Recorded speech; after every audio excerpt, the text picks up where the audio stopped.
భూలోకంలో ఉత్తమమైన తీర్థాలు ఏవి అని చెప్పి ప్రహ్లాదుడు చ్యవన మహర్షిని అడుగుతాడు. చ్యవన మహర్షి ఎవరండి?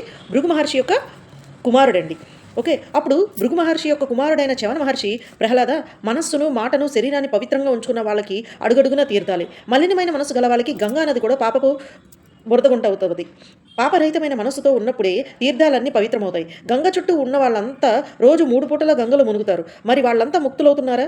ఇంద్రియ విషయాలలో చిక్కుకుని ఎంతటి పవిత్రమైన తీర్థంలో మునిగినా ప్రయోజనం శూన్యమే. కారణం మన ఏవ్రాత నాణ్యద్రాజన్విచింతయ మనఃశుద్ధి ప్రకర్తవ్య సతతం శుద్ధిమిచ్చత.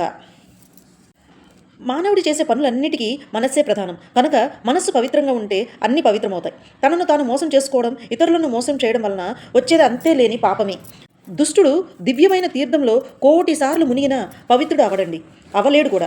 ఎందుకంటే మనస్సు పవిత్రంగా ఉంటేనే సంపాదించిన ధనం పవిత్రమవుతుంది. అప్పుడు ఆ ద్రవ్యాన్ని వినియోగించి పాటించే ఆచారం కూడా పవిత్రమవుతుంది. ఇవన్నీ ఎవరికి ఉంటాయో వాడికే తీర్థం నిజంగా తీర్థమవుతుంది. లేని వాడికి ఆ తీర్థం ఎంత గొప్పదైనా ఉత్త రేవు మాత్రమే అవుతుంది. అయినా వీటన్నిటినీ కన్నా కూడా చాలా గొప్పది భూతదయ. అది ఉన్న మానవుడు ఏ తీర్థమునకు వెళ్ళనక్కర్లేదు. అన్నిటిలోకి ఉత్తమమైన తీర్థం నైమిషంలోని చక్రతీర్థం. దానికే పుష్కర తీర్థం అని మరొక పేరని చెప్పాడు చ్యవన మహర్షి. వెంటనే నైమిషానికి వెళ్ళి చక్రతీర్థంలో మునిగి మరింత పవిత్రుడయ్యాడు ప్రహ్లాదుడు.